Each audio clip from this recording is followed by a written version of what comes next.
Matapos naming pagmasdan ang Kagsawaru Wings ay nasa biyahe na kami pabalik ng Kamsur at nandito na kami sa bayan ng Pulangi dito sa Albay na habang tinatahak namin itong highway ay nagdesisyon kami na mag-stop over sa bayan ng Bato ng Kamsur upang makabili ng pansit bato na aming iuuwi sa Batangas. At dito na kami bibili sa may Sesgundo Pansit Bato na nasa barangay San Miguel sa bayan ng Bato, Camarines Sur. Ito ay halos nasa National Highway lamang na maraming nagtitinda at magkakatapat na magkakatabi lamang ang mga tindahan dito. Yung production sa business nila dito sa may Sesgundo ay nagsimula pa noong 1948. Kagaya ng nasa pangalan ng bayan na ito ay dito nagmula ang orihinal at sikat na pansit bato at heto ang kanilang tindahan. Meron din silang pili nuts at ibang delicacies na mabibili dito. At heto na ang kanilang produkto na pansit bato. Napakalaki ng kanilang tindahan. Bale, meron din ito sa kabila. Ayan po, maraming klase ang kanilang pansit bato. Kagaya nitong Supreme Steak Pansit Bato Round Noodles. At meron din silang Flat Noodles. At dito naman tayo papasok sa kabilang tindahan nila. Makikita dito hetong malaking golden fish na nakadisplay. Ayan po, maraming bumibili dito saka heto yung isa sa malaking packaging ng pansit bato na pagmamay-ari ng pamilyang Sesgundo dito sa barangay San Miguel. Tapos ayan, marami pang mga ibang klase kagaya nitong spicy and squash na pansit bato. At heto sila busy sa pamimili ang mga person at nakangiti pa. At habang nandito ako natatakam na akong kumain ng pansit bato. Quality at authentic ang kanilang produkto na hindi lang dito sa Bicol ito dinideliver, maging sa ibang bahagi din ng Luzon at umaabot na rin ito sa Maynila. At pagkatapos naming mamili ng pansit bato ay tuloy pa rin ang mahabang biyahe sa ikalawang araw namin dito. Tapos na habang nandito kami ay may oras din na pabugso-bugso ang ulan. May pagkakataon din naman na maaraw. Basta pabago-bago ang panahon. At ayan, ay nandito na kami sa bayan ng Pili sa Camarines Sur at tinatahak namin itong malapit sa complex ng provincial capital ng Pili na kung saan ay may sikat na pasyalan dito. Yan yung papunta sa may Kamsur Water Sports Complex o CWC at malawak pala ang mga parking dito. Alright mga kapilers, touchdown, nandito na kami sa Kamsur Water Sports Complex o CWC. At habang naglalakad kami papasok ay napakaganda at napakalawak ng lugar na ito. Bago muna makaakyat dyan sa may buhangin medyo mataas lang na isang hakbang lamang. Ayan, at nakaakyat na ako dito sa may buhangin.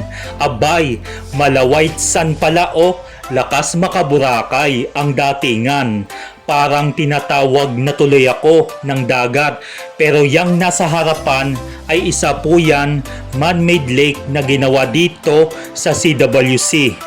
Bale, wala naman entrance fee ang pagpunta dito. Ayan tamang gala at paglalakad ang pwedeng gawin dito. Tapos ayan, natakbo patuloy si Utoy Kainaman. at manonood ka lang ng nagsusurfing or wakeboarding dyan sa gitna ng lawa. Tapos, dyan sa may tabihan, ayan yung kanilang ATV na pwedeng rentahan na meron pala dito. At natatanaw pala ang Mount Isarog na kilalang bundok dito sa Kamsur. Pero hindi rin masyadong makita noong nagpunta kami dito. O ayan, tamang panonood lang kami ng mga nagwe-wakeboarding. Bale pasado alas 4 ng hapon na kami nakarating dito. Tapos heto yung landmark ng Kamsur sa harapan. Tamang picturan ang aking tiyahin sa kapinsan ko. At heto mga kapilers, ay maglilibot-libot muna ako dito kung gaano nga ba kalawak ito. Sobrang lawak pala ng paligid at ang daming tao ang nagpupunta dito. Mga magbabarkada, magkakapamilya at syempre ang magkasintahan o mag-asawa. Tapos holding hands pa while walking. Sana all. At heto, dito sa gawing kanan ko, itong CWC yellow frame na square na may hashtag sa itaas na the best wake park in the world. At totoo po yan dahil isa itong world-class water sports park at tinaguriang wakeboarding of the Philippines. Ang water sports complex na ito ay binuksan sa publiko noong May 2006 sa pamamahala ng mga lokal dito sa Kamsur na nasa panahon ng termino ni dating Kamsur Governor Luis Raymond Villapuerte na isa sa sikat na dinarayo ng mga turista dito sa Kamsur at may lawak siya na 6 hectares ang kabuuan nito. Tapos doon sa bandang dulo ay may jeepney pala doon na nakalagay sa ibabaw ng lawa. Totoo kayang jeep yun? Pero ang galing naman, amazing! Tapos heto naman yung 6 na malaking surfing board na may art sign na Kamsur letters. Ayan, magandang spot din ito para magpa-picture at mag-TikTok.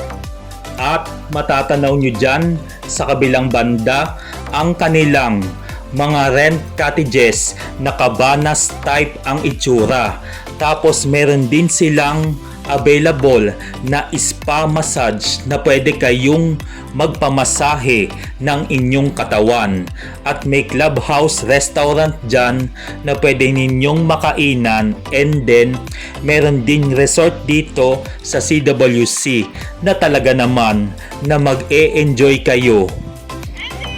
Sarap dito, pakaliwalas.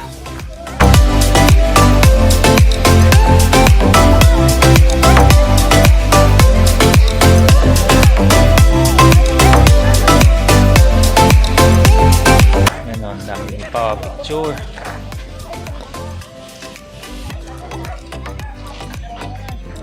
At narito po sa kanilang reception area ang mga listahan ng mga amenities or activities dito sa CWC at sa Lago del Rey. At nakalagay na dyan ang kanilang rates or rental services per hour.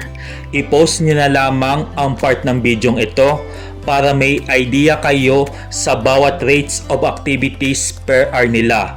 Saka open hours po mula Lunes hanggang Linggo nang mula alas 8 ng umaga hanggang alas 6 ng gabi.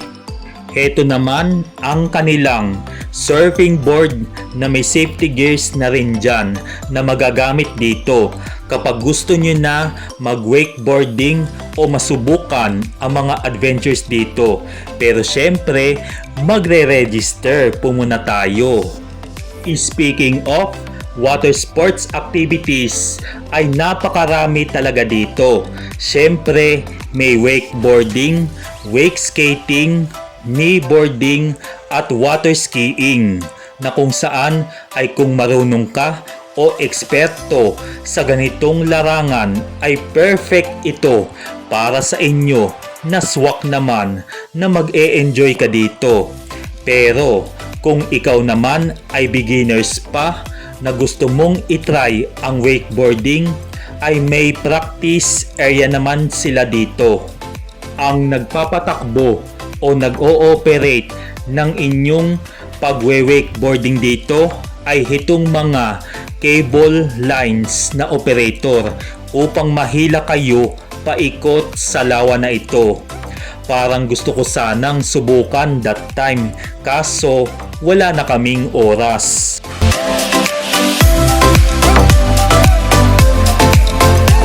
Aba, munti ka na madaos to si kuya oh. Oh, kagaling naman mga kapilers. Ay, are pa, ay kagaling. Ayan.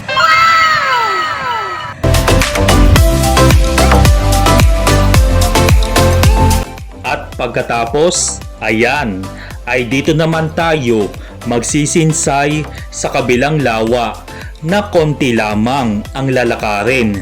Tapos, aakyat dito sa may hagdanan. At wow, solid din ang mga tanawin dito. Napakaganda at napakalawak din. Heto yung tinatawag na Lago del Rey Aquapark na malapit dito sa CWC na isa pang atraksyon dito. Tamang tambay at ang sarap mag-relax din na kahit hindi man tayo nakapag-wakeboarding sobrang sulit ang pagpunta dito. Kaya till next time, pag nakabalik na lang kami.